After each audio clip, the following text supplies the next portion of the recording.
Thank you for joining us on this dark and chill night for an evening of light and inspiration. I'm Katharine Alger, president of the Massachusetts Historical Society.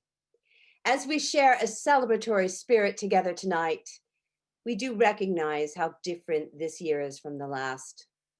We are not all gathered in the great Ellis Hall of the MHS to feast on sweets and spiked libations, but we are enjoying spirits of another kind. The spirit of unity, the spirit of resilience, the spirit of gratitude. And we can still lift a glass to toast being together. From the cozy comfort of our own homes, no designated driver needed. And here's to next year when we can facilitate in person and our own Peter Drummy can read the rules against Christmas, complete with Halbert. And with that in mind, I encourage you to clink not only glasses, but on the link in the chat window to donate to our year-end appeal. And that's www.masthis.org/donate so that we can continue to bring you the great scholarship and the stories that bind us all together, no matter the season. Now, let's get the party started. During this special presidential year, we are pleased to bring you inside the White House for a look at some of the season's holidays and how they are celebrated. First, as Hanukkah begins tomorrow evening, we have Dr. Jonathan Sarna, the Joseph H. and Belle R. Braun a professor of American Jewish history at Brandeis University and fellow of the Massachusetts Historical Society. He will discuss the tradition of Hanukkah celebrations at the White House. We will then hear from Stuart McLaurin, a president of the White House Historical Association. Stuart and I have worked together on many projects, but always at his glamorous DC digs. I am so pleased to welcome him to my house. Stuart will discuss the significance and story behind the 2020 White House Christmas ornament commemorating President John F. Kennedy. And the question and answer session will be moderated by our Director of Public Programs, Gavin Cleespies. And with that introduction, I'm honored to turn the program over to one of our country's leading historians and our great friend, Dr. Jonathan Sarna. Well, thank you very much, Katharine. And it's really a joy to be with everybody virtually. And I second everything you said about hoping that next year we can gather in person. And your invitation was so timely because just today, this afternoon at 3 p.m., the White House held its Hanukkah reception. There's the invitation. It was somewhat controversial. The invitation, as you can see, did not mandate masks. The reception is indoors. Some people declined to attend. We have a slide on there declining. Maybe they're here instead. Do we have the next slide there? There we are, yeah, to decline. Now, lost amidst all this kerfuffle is actually a very important and interesting question, which is how did America come to have an annual White House Hanukkah party? And this is really part of a very important theme, which is America's changing religious identity. Instead of being just a Christian country where everyone is assumed to celebrate Christmas, we now recognize America as a more religiously pluralistic country where people celebrate a multitude of winter holidays, including Hanukkah. And what I want to do is briefly explore how this happened. Now, of course, for most of American history, the only December holiday that gained White House recognition was Christmas. It was actually President John Adams, the first occupant of the White House, and First Lady Abigail Adams back in 1800, who threw the first White House Christmas party. How appropriate for Mass Historical that we start with Adams. It was a modest affair, planned with their 4-year-old granddaughter in mind. Invitations were sent to selected government officials and their children. Now, next slide, please. In 1923, President Calvin Coolidge inaugurated the practice of lighting an official White House Christmas tree, and he also delivered the very first um, formal presidential Christmas message. His message assumed, as most Americans of that time did, that everybody celebrated Christmas. It displayed, according to the Washington Post, quote, the reverence of a Christian people, giving at the seat of their government the expression of their praise for the King of Kings on the eve of the anniversary of his birth. And no surprise, neither John Adams nor Calvin Coolidge uttered one word about Hanukkah. Now, a study of American presidential Christmas messages demonstrates that subsequent presidents likewise presupposed that everybody celebrated Christmas. So in 1944, FDR, talking to the nation, said, we will celebrate this Christmas Day because we want our youngest generation to grow up knowing the significance of this tradition, the story of the coming of the immortal Prince of Peace and goodwill. 1947, Harry Truman, pretty well the same, a story that everybody celebrates Christmas. And then we come really to the most astonishing of all. I know Stuart is going to talk about JFK, but in 1962, JFK, John F. Kennedy says, or at least his speechwriter did, Muslims, Hindus, Buddhists, as well as Christians, pause from their labors on the 25th day of December to celebrate the birthday of the Prince of Peace.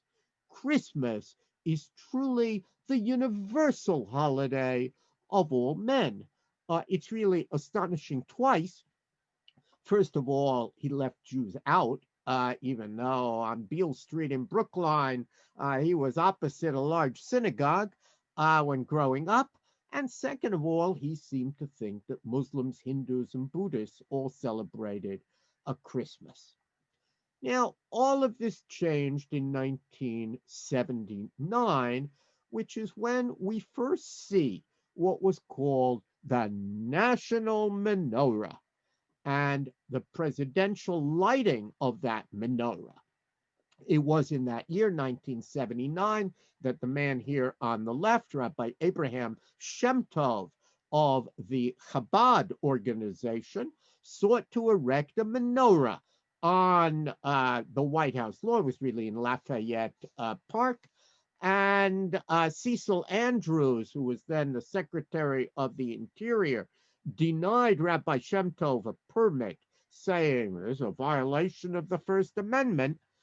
But Stuart Eisenstadt, later noted ambassador, then an advisor to Jimmy Carter, disagreed, and he pretty well gave the secretary a choice. Either you approve the permit for the menorah or no national Christmas tree this year.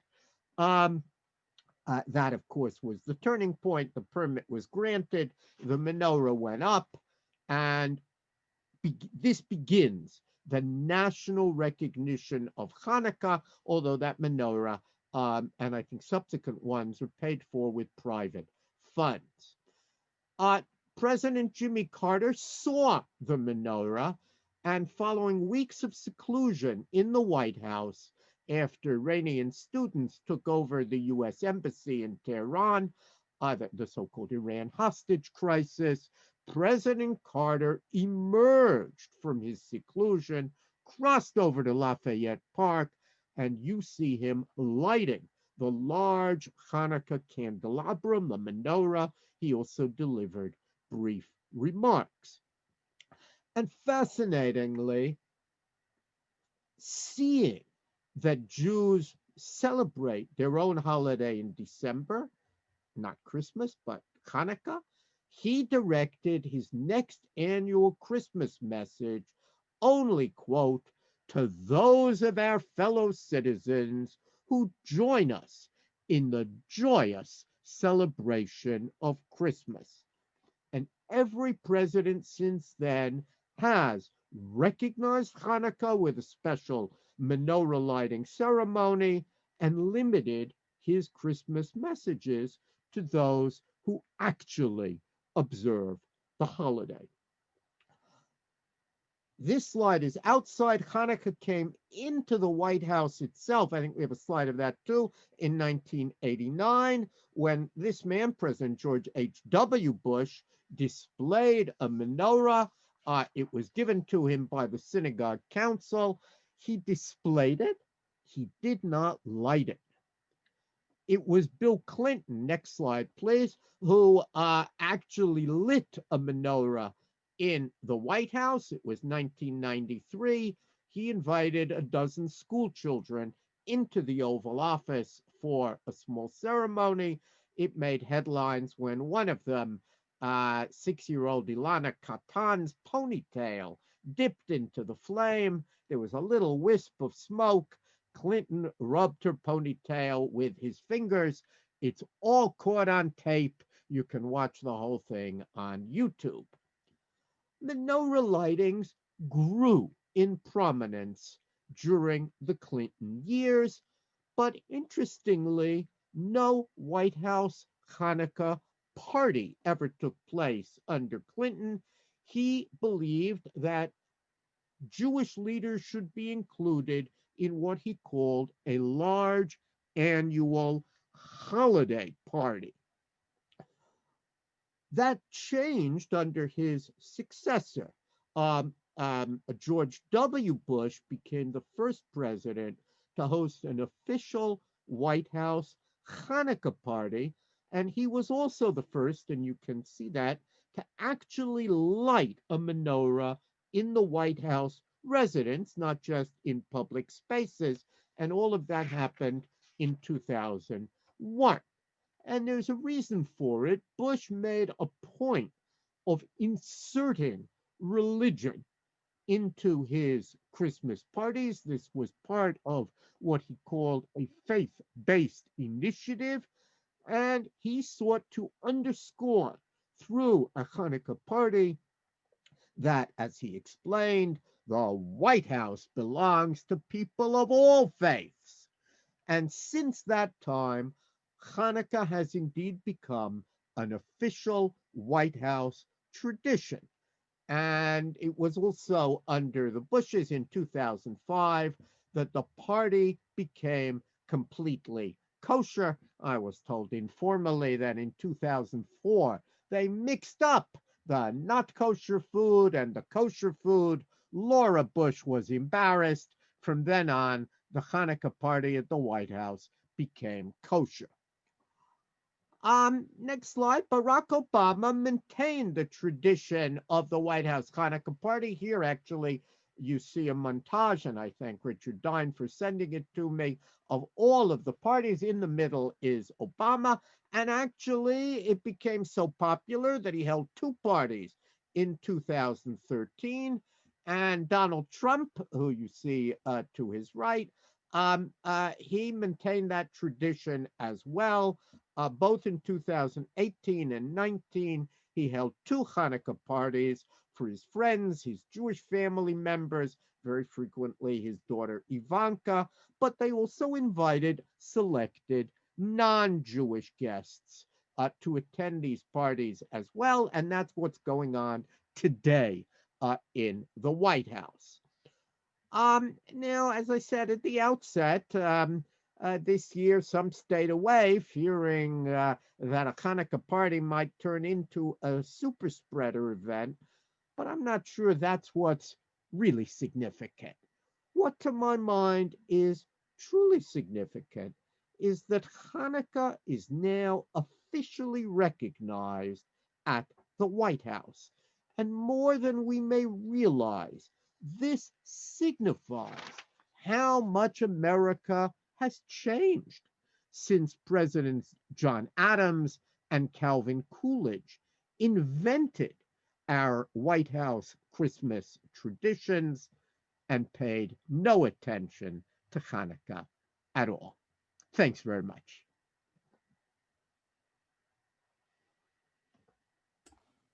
Thank you very much, Professor Sarna. And I would just like to remind our guests that if they have a question, they're welcome to put it into the Q&A function, and we will get to as many of them as we possibly can. So feel free to type some stuff in. And we have a couple questions here for you. The first one is, is there a tradition of making any other Jewish holidays or any other non-Christian holidays, for that matter, celebrated at the White House? Is there a tradition of celebrating any other non-Christian holidays? So President Obama loved the Passover Seder. He thought that the Passover Seder and the story of moving from slavery to freedom was a story that resonated deeply with America, with him personally. And in the Obama years, there was a White House Seder, which he frequently attended. For those who know about Passover, there was, of course, a debate. Which Haggadah, which narrative, which liturgy, text of the liturgy should they use? And they got free ones from Manischewitz, and so that's what they used. But there has also been occasionally recognition of Muslim holidays in recent years at the White House. Muslim holidays, Eid and so on, will move around the calendar because of the nature of the Muslim lunar calendar, but there have been celebrations at the White House. So that's why the theme is a recognition that America is much more pluralistic, so different from the idea that all religions celebrate Christmas, which was not true, and which tells us a lot about the American view of the world, but not very much about the reality of the world. Well, actually, somewhat in keeping with that question, Sarah wrote, can you briefly describe how Hanukkah is celebrated differently in the US than in other parts of the world? How has the higher profile of the holiday in the US changed the holiday's meaning to American Jews? It's a very a good question, and Sarah may know that Hanukkah in the Jewish tradition is not nearly as important as Passover, or, of course, the high holidays, or even lesser observed holidays mentioned in the Bible, like Tabernacles or the Feast of Weeks. Hanukkah was always known as a minor Jewish holiday. There's no tractate of the Talmud devoted to Hanukkah. There certainly is devoted to Passover and Yom Kippur and so on. Nevertheless, Hanukkah served a very important function, especially as Christmas grows in importance in the United States. It's worth remembering that to the Puritans, Christmas, not mentioned in the New Testament, they opposed it. It was a crime to celebrate Christmas for a time in Boston. And even outside of Boston, you'll find early American newspapers are printed on December 25th. In the 19th century, especially with the coming of Central European immigrants, Christmas grows and grows, Santa Claus grows, and by the end of the 19th century, Christmas is a national holiday. And Hanukkah allowed Jews to feel they're part of a kind of national Christmas spirit. And Jewish kids felt, oh, well, we get gifts too, rather than feeling left out. Actually, Hanukkah was not a gift-giving holiday historically. Purim was, but in America, it becomes a gift-giving holiday. And the holiday grows in importance. I think now it's one of the two most widely celebrated Jewish holidays in the United States. Wow. So thank you for that. So we have a anonymous attendee who asked, does the White House have an official menorah, or does it change with each administration? To the best of my knowledge, it changes. Um, they many times now they are looking for a story. So if somebody has a menorah that has a particularly interesting story connected to it, they will bring that menorah in, and the president will recount the story of the menorah that's lent. I think one year they used a menorah where the Statue of Liberty was every candle, and so on. The menorah outside, I think it's now moved from Lafayette Park, but the menorah outside, which is grandly called the National Menorah, that is erected by the Chabad organization. They own the menorah.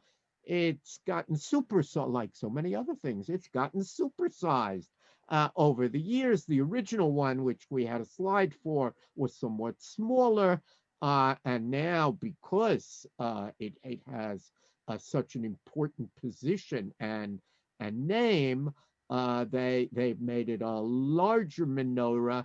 And the Chabad organization has a slightly different tradition of how the menorah should look, with angles following the ideas of Moses Maimonides. And so their menorah follows that pattern. But it's not a federal menorah at all, unlike what goes on in the White House, where government officials oversee every piece of it. Well, I think certainly it's true that in the age of social media and I guess just media, everything is getting bigger and more supersized. It's got to look good on your cell phone. So we have a historical question, which is it true that George Washington celebrated Hanukkah at Valley Forge? There is a very frequently repeated story about this. It's a very movingly written story. The problem is you won't find the story before World War II, and those are always suspect stories. There were almost no Jews in America, maybe 1,500 at that time. There may well have been one Jew at Valley Forge who probably hid his identity. George Washington was certainly a man of broad culture and interest, and he knew many things, but I suspect he didn't know anything at all about Hanukkah. And while I can understand why it's heartwarming to think that the father of our country also lit a Hanukkah menorah, as I've suggested here, the history is actually much more recent. And I think part of this story is an attempt to give a very long legitimation and history to a tradition that is actually very new. I think just working in history, George Washington appears everywhere. So if he absolutely, if he in actually, fact, he slept in the menorah. that would be in keeping with his character. So we have a question here that says, Michael wrote, thank you for this history. Does it violate the separation of church and state? Has anyone argued that opinion? Well, that's a wonderful question, and that, of course, is what underlay the dispute between Cecil Andrews and Stuart Eisenstadt. There actually is an important Supreme Court case, the Allegheny County case, as it's known, where the question really was, well, if we can have a a Christmas tree, and that doesn't violate the First Amendment, why does a menorah? And indeed, the Supreme Court agreed with that and basically came down on the idea that these are holiday displays and there are a variety of faiths and ritual objects that are celebrated. That's fine if a city only put up a menorah and denied any other object the right to be placed there, or by the opposite, if they put on a creche and refused to have a menorah, that would be illegal. But as long as it's a holiday, since it is, after all, a national holiday, the court determined that it was secular enough to pass muster, and nobody was too surprised, because had it ruled the Hanukkah menorah illegal, it would have had to figure out why Hanukkah menorahs are illegal and Christmas trees are legal, and you didn't expect the Supreme Court to outlaw public displays of Christmas. So that's really what happened. For the lawyers who are watching. You can read the Allegheny case and really see how they parsed that and distinguished between secular Christmas and religious Christmas, and argued that the menorah is part of secular Christmas, and let it be. Great, but that's a good way to know about it. This is actually, we probably have time for one last question, and this is a somewhat related question, but a person wrote in, do you know if Hanukkah is widely celebrated at state houses or in another official capacity in other municipal or government spaces? So I mentioned earlier, and we saw it in a slide, the Chabad Hasidic organization, Chabad Lubavitch. Many listening may know them. The Lubavitcher Rebbe, Rabbi Menachem Mendel Schneerson, deeply believed in outdoor celebrations of Hanukkah.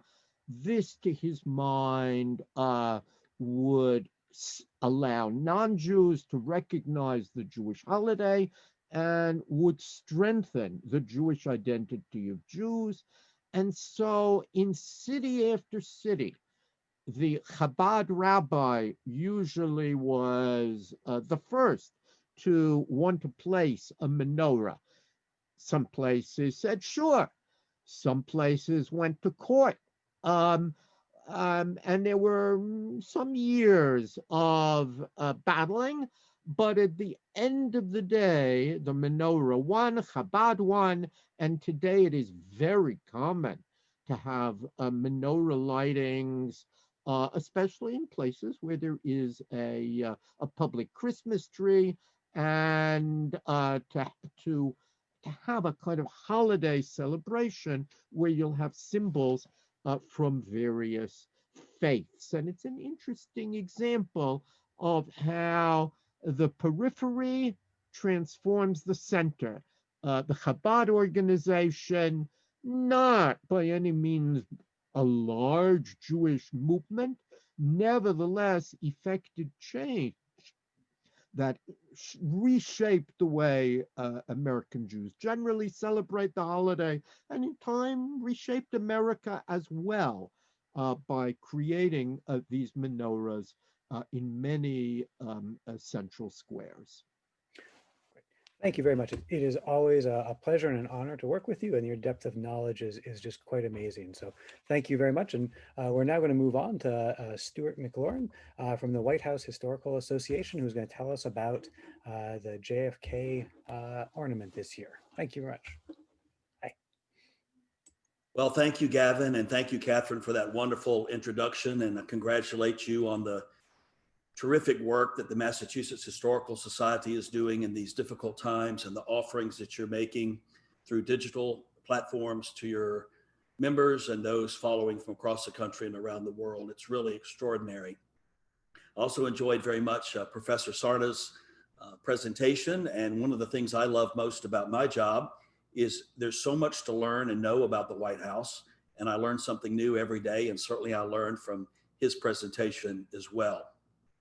I want to start a little more broadly than just the Kennedy ornament and speak to who we are and what we do, and then lead up to the Kennedy ornament and also share some stories about Christmas at the White House in general.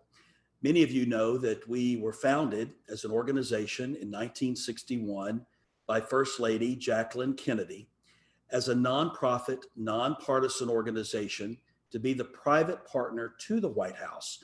You know, she was 31 years old when her husband was elected president of the United States, and sadly, tragically, only served less than 3 years as First Lady. But the process and the procedures that she put in place for historic preservation, conservation, acquisition of items for the White House collection, those are the same process, the same procedure that remains in place today. And so we're very honored to be her legacy for historic preservation in the White House today. It was also important to Mrs. Kennedy not to take care of the house and restore a museum standard to create an actual collection for the White House, but it was important to her to have an education dynamic, to teach and tell the stories of the White House and its history. She had visited the White House with her mother as a teenager and was concerned that there was no guidebook that you would get from some of the great museums in Boston or New York. And so the first order of business for us was to publish the very first guidebook in 1961, and we still do that today. I have the 24th edition, soon to be out with the 25th edition, and it is the official guidebook of the White House. That, of course, led to a number of other publications that we have done over the years, and we've become quite a publishing house. We have a quarterly journal, which is the current issue, has the Kennedy Blue Room at Christmas here on it, and this is my favorite publication of ours. It's really a wonderful, rich, scholarly publication. Hardcover books, the most recent is Wine in the White House, a wonderful history. So we're very pleased and proud of our education programs and tools such as these publications. But then came 1981, and Nancy Reagan was First Lady. And I often joke that if I had been in the room when someone came in and presented to her the idea of a Christmas ornament, I probably would have thought, okay, that's fine, do a Christmas ornament.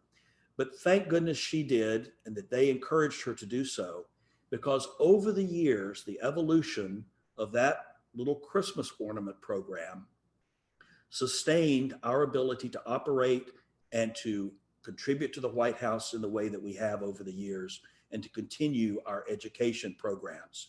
So we are now in the 40th year of that ornament program, the 60th year of the association, so 2 big anniversaries for us. And I'm really pleased and proud to say that since 1981, these ornaments have been made by a veteran-founded small business right there in New England, in Lincoln, Rhode Island. It's a company called Beacon Design, and the division that we work with is called Chemart. And it's a wonderful experience to see them hand make these ornaments every year. We start a design about a year in advance, and we go back and forth with a concept and ideas before it's finally selected. Mrs. Reagan also did another wonderful thing for us. Instead of just starting the program, it was determined that we would feature a different president every year sequentially, starting with George Washington. So we didn't have to say, okay, who is good to do this year, who's popular, or who do we want to stay away from. That's determined for us. We have paused a few times over the years to commemorate significant White House anniversaries.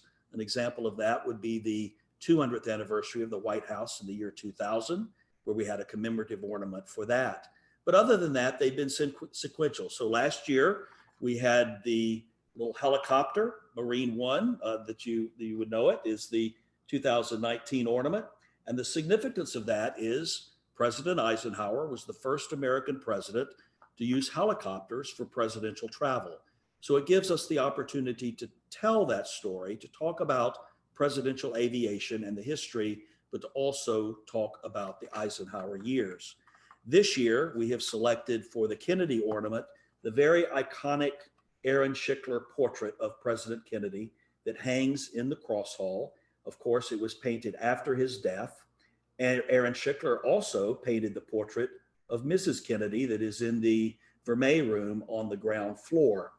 This beautiful little ornament also has on the reverse side a very poignant quote by Mrs. Kennedy, poignant at any time, but particularly now. It says, "The White House belongs to the American people." It's the people's house. It belongs to you. It doesn't belong to any one president or first lady at any given time. They have the privilege of living there and representing our country and its citizens as they do so, but the White House belongs to the American people. And it's our privilege as an organization on your behalf to maintain that vision of a museum standard that Mrs. Kennedy envisioned in 1961. Each ornament comes in a nice little size box like this for collection purposes, and comes with a history booklet that our historians have prepared that tells you about the history of the Kennedy presidency, as well as those years in the history of our country. We are pleased to, I think you have been, the information has been shared with you, but we're pleased to offer this year's ornament to you at a discount through midnight tomorrow. I sound like a QVC or something, but through midnight tomorrow, you can get a 10% off on this ornament by going to shop.whitehousehistory.org, and the code is MHS10 off. So it's MHS, the number 10, and the word off. And hope you'll share this.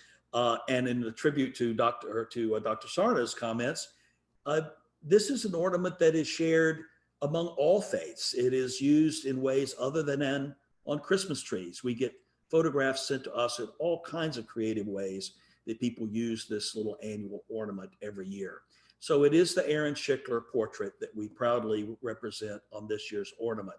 It's one of the roles that we have as the White House Historical Association to fund those portraits of the presidents and the first ladies. That is done by the association and paid for with non-taxpayer dollars. Speaking to Christmas more generally, as Dr. Sarna spoke of John Adams and then Calvin Coolidge and the National Christmas Tree, during the 19th century, generally, there was not a lot of decoration or decorative elements to the White House interiors. They were mainly greenery or garlands or maybe a wreath or two. It really wasn't until Benjamin Harrison in 1889 that the first White House Christmas tree appeared. And then again in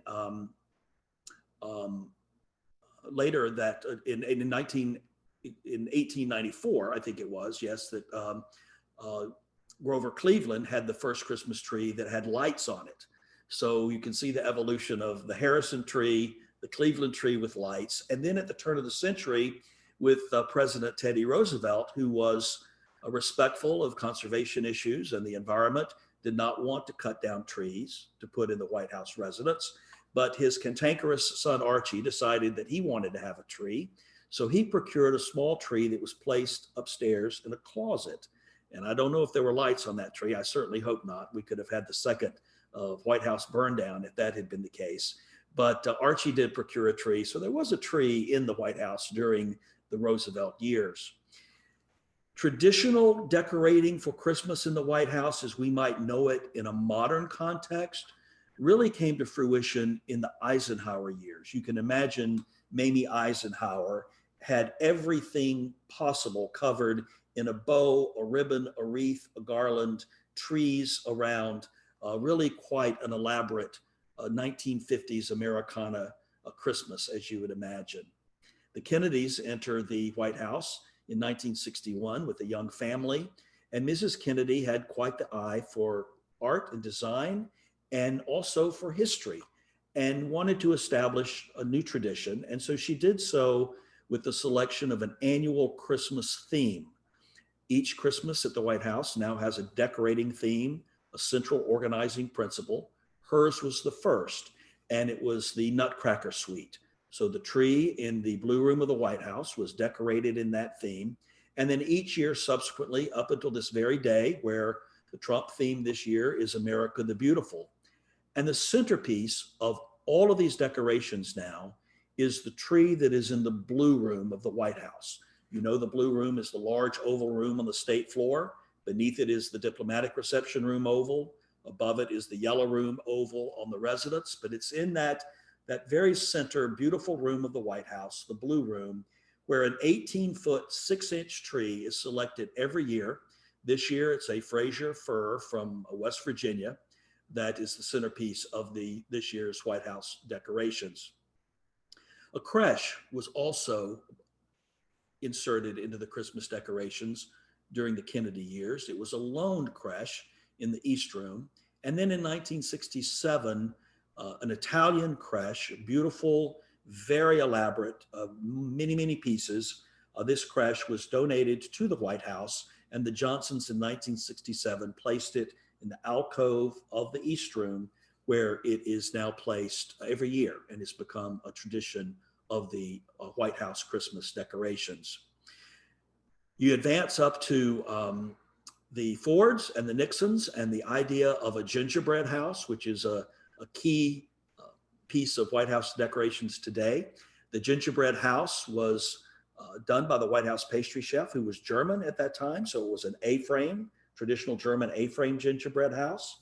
And then following the Nixons, it became, with Chef Roland Mesnier, the famous French White House pastry chef, a traditional White House. And that evolves every year. It gets bigger and bigger and more elaborate. This year, it's the White House with the East Wing, the West Wing, the Rose Garden, the First Lady's Garden on the east side, but also a very important tradition of the White House. Another one, though small, is important, but the cranberry tree in the Red Room. Imagine a styrofoam comb, a cranberry on a pick, and they're placed around the styrofoam comb to create the Red Room cranberry Christmas tree. Another small but important tradition. Nancy Reagan created really what is the elaborate modern Christmas feel in the White House. And that tradition has continued ever since the Reagan years. She even went so far as to create a celebrity Santa every year. I think Mr. T was one, and Larry Hagman from Dallas was another year. So each first family puts their stamp on the White House celebration of Christmas. In fact, it is a home. It's a home to the president and his family. It's the office to the president and his staff. The White House is the ceremonial stage upon which we receive our country's most important visitors. And every year during normal times, over 500,000 visitors visit the White House every year. And certainly Christmas time is one of the most popular times to visit the White House. If you have an opportunity to tour the White House at Christmas, it's very special. We have an app that's available on our website, and also images on our website where you can see various decorations over the years of presidents and first ladies at the White House. So we're honored and privileged to have the role that we do. I'm very excited that, as I said earlier, that we have an opportunity to teach stories about the White House, but also learn new things as well. And this White House Christmas ornament this year featuring President Kennedy is an important part of our year, and we hope that you'll get one and enjoy that for your family. And we have them, Kim Art in Rhode Island continues to make them back to the original George Washington ornament that was in the early 1980s. So I'd be happy to answer your questions now, or attempt to, but thank you so much for your interest in us and in Christmas at the White House. Well, thank you very much, Stuart. It was a fascinating presentation, and it sounds like a grand tradition of having ornaments from the White House. And eventually, of course, you'll catch up and you'll pass the president. So do you have a plan for what you're going to do when you reach the current president? Well, that will probably be enough years. It'll be beyond my time there, but I do get asked that frequently, and we will either start over. Another concept has been to focus more on the first ladies. Another has been to focus on rooms and spaces in the White House and not make it centered around the presidents themselves, but around elements of the White House. So a viewer wrote in, it seems that every first family brings their own Christmas traditions to the White House. What are some of the Christmas pastimes at the White House that stick out to you as particularly memorable? Well, one of the image that comes to my mind's eye is a very personal one, and it's the image of Mrs. Kennedy with Caroline and John sledding on the South Lawn, a very iconic image. And it really reminds you of the White House being a home. Most first families will also have a tree upstairs in the residence that they treat as their personal family tree, and they'll have their own gatherings beyond the public gatherings upstairs. The parties that take place with each president take on a personality of their own, reflecting that president and first lady, and which is also important. And the themes are really become an investment of that first lady. For example, in 2001, which was the first Christmas after 9/11, of course, there were no visitors at the White House that Christmas. And Mrs. Bush chose the theme Home for the Holidays. And it was later, just recently in the past couple of years, that exhibit of Christmas was shown at the Bush Library in Dallas because it meant so much to her personally and to President Bush personally. So I think it's the personalization really of Christmas as much as it can be in the White House, and wanting to make it special for the American people. Great, thank you. So sort of connecting the incoming administration to the JFK administration, a viewer wrote, Biden will be only the second Catholic president in American history. Will this have any meaningful effect on the holiday celebrations put on at the White House? Are there any specific White House Christmas decorations that might change to reflect the incoming president's religious background? Well, it certainly could, and that would be up to President-elect now, but soon to be President Biden and Dr. Biden as they think through that. It's interesting that the decorations that are in the White House become a part of the White House collection. And just like all the furniture and artwork that's not being used at any given time, that is stored at a warehouse away from the White House proper. So the decorations are repurposed and reused as much as they can be. Of course, new ones are added over time. So it would be up to the Bidens to consider how they would want to personalize the Christmas decorations and the Christmas experience. Their devout faith as Roman Catholics could certainly be represented in an appropriate way, but that would be up to them and their staff to determine. So Shelley wrote, does the president or first lady have any input as to the ornaments? And I think that also goes to another question we had, which was sort of along the lines of how long does it take to actually design these and what is the process? I mean, the helicopter is an interesting choice, but of course that's picking one specific piece of a presidency. So how do you pick the theme that you're going to focus on? It's really, really difficult. I started collecting these ornaments in 1981 as someone living and working in Washington, never dreaming I'd have the opportunity and privilege of designing them and offering them to support the work at the White House. But as I mentioned earlier, the work begins about a year ahead of time. We've worked with Kim Art in Rhode Island for so long. They know us, we know them. They have wonderful designers, and we kick ideas back and forth. For some presidents and presidencies, there are a lot of ideas. How do you come up with one thing? We had that problem with Kennedy, but we stay away from policy or politics, certainly. We don't want to do anything that is an advocacy position over related to a policy of a presidency. And so we want something that represents a unique moment in time or something special and reflective of those years. We thought in Eisenhower, the helicopter was really representing the advent of presidential helicopter travel. And there was a wonderful story there. And Lockheed Martin, whose Sikorsky helicopters made the helicopter in 1957, still makes the presidential helicopter today. And they were enthusiastic and supportive to work with us to tell that story. There are other wonderful stories that we get to tell that people don't know much about. For example, the 2016 ornament, I believe it was Herbert Hoover. And you think, what in the world are you going to do with Herbert Hoover? Incredible story of the 1929 Christmas Eve fire in the West Wing. The president and the first lady are entertaining White House staff and their children in the East Room. Someone runs in and tells President Hoover that the West Wing is on fire. So he grabs his coat and he's always got his cigar and he runs down the cross hall that goes over to the West Wing And even before Engine Company number one of the Washington Fire Department shows up, Hoover is there and they've got the bucket brigade going and they're trying to put out the fire. Engine Company number one shows up. They still serve the White House today, and they put out the fire, and the West Wing was saved in large measure. Much was lost, but in large measure was saved. And the next year, this is a wonderful part of the story. The very next Christmas, President and Mrs. Hoover bring back those same families and those children and give them the gift of a little cast iron fire truck to commemorate that story and that memory. So our ornament that year in 2016 was a little vintage fire truck with a Christmas tree on the back that told the story of that 1929 Christmas Eve fire.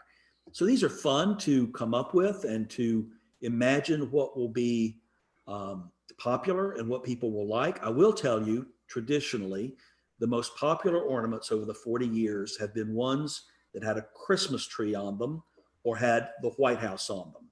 And they continue to be popular, and that makes sense.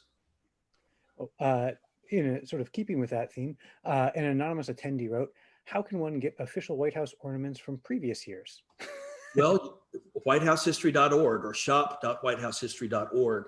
Our friends at Chem Art in Rhode Island continue to make the ornaments going back to 1981. So you come into our shop at Historic Decatur House on Lafayette Park in Washington, and there's a whole wall of ornaments from 1981 to 2020. And so you can buy one. We actually have families that may have started collecting as an individual or as a couple. And then as they've had 2 or 3 children and they want to give their children a set, they will buy other complete sets and give those as gifts, or give the complete set to their daughter as a wedding gift and then continue to add to it every year. We have people that come in and want to buy the 1978 ornament to give to someone whose birthday was in 1978. So there's a whole culture and following behind these, which we're very grateful for. Great.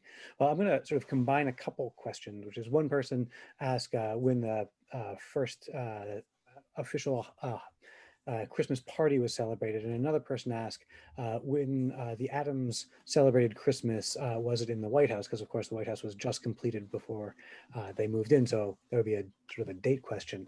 But do you have a sense of who the first president was who had like a grand Christmas celebration in the White House? Well, the Adams, of course, moved in November of 1800, so they would have been there for, or at least one of them at least would have been there for the holiday season. In terms of the parties as we know them today, I honestly don't know the answer to that question. But one thing I like about Q&A is when I get asked something I don't know, it gives me something to go back and find out. But I know that as we consider modern presidencies, going back to the 60s for sure, there are parties in the vein that we would recognize today. Now, there weren't as many. I do know that early in more modern times, there were just a few holiday parties every year. Now they begin the Monday after Thanksgiving. Traditionally, the first party is for the military families that happen to be in Washington. They'll invite military spouses and for deployed members of the military and their children to come. And then literally every day, virtually every day from that time up until the family leaves for Christmas, there is a party. Some of them will be receptions. Some of them will be like the Hanukkah party that was spoken of today. But there will be a party. And the planning for those parties, as with the decorations, begins months and months ahead of time. In fact, even the cooking, the pastry chefs will begin making the very ornate Christmas cookies, which everyone goes out after at the receptions. They'll begin making those in late summer and early fall and freeze them. There's no way they can make enough cookies during the holiday period to accommodate the demand. But I'll have to go check on exactly when the first party was, as we would think of a party today. Great. So do you have a favorite anecdote? And I have to say that the fire in the West Wing might be the best story, but assuming that might not be the best story, do you have a favorite holiday anecdote about the White House? Well, that's certainly a good one, the fire truck. But I think that there are so many, and I think what I would choose, and I don't want to sound corny in saying this, is when I still have an opportunity to go to the White House at Christmas time, no matter who the president may be, it's still the White House, and it's still very special, and it's humbling to be there. And the fact that it's decorated and presented at Christmas in a way that the first family wants to make America proud of this home that they are sharing, living in. But for me, I enjoy that personally. So I would say that first of all. In terms of Christmas, I think Professor Sarna mentioned the first Christmas tree lighting at Calvin Coolidge in 1923. And I'll tell you the story about our ornament related to that. Because it was the national Christmas tree that we're so familiar with now, that's now on the ellipse south of the White House, that is lit by the president and first lady every year. Originally, when Coolidge lit it, it was on the north side of the White House in Lafayette Park. So the ornament that we did for Coolidge was actually a little Christmas tree. And for the first time, we tried technology. We've only done it one time. It was a little risky, but we have a little LED switch on the back of that tree, and you turn the switch and a little light lights up in the tree, and you can see it through the front and the back of that little Christmas tree. So to tell that story, going back to the Coolidge lighting of the tree in 1923, is I think is important for us. But there are all kinds of, each of these 40 ornaments tells some story that was about that time at the White House. Great. Well, I want to be conscious of people's time, and I want to thank you for a great presentation. And I also welcome Professor Sarna to come back if he's available. And I believe Katharine may have a parting word. Oh, I just want to say thank you, Jonathan and Stuart, for that fascinating tour of the White House and the celebrations. It has been such a treat to have your expertise on these time-honored traditions. And everybody, if you enjoyed this program, please remember to show your support by clicking on the donation link in the chat window. All donations are eligible for a tax deduction, so please give generously at the calendar end. Your gift is important. Thank you all. Have a wonderful holiday season. Thank you so Bye-bye. much. Thank you.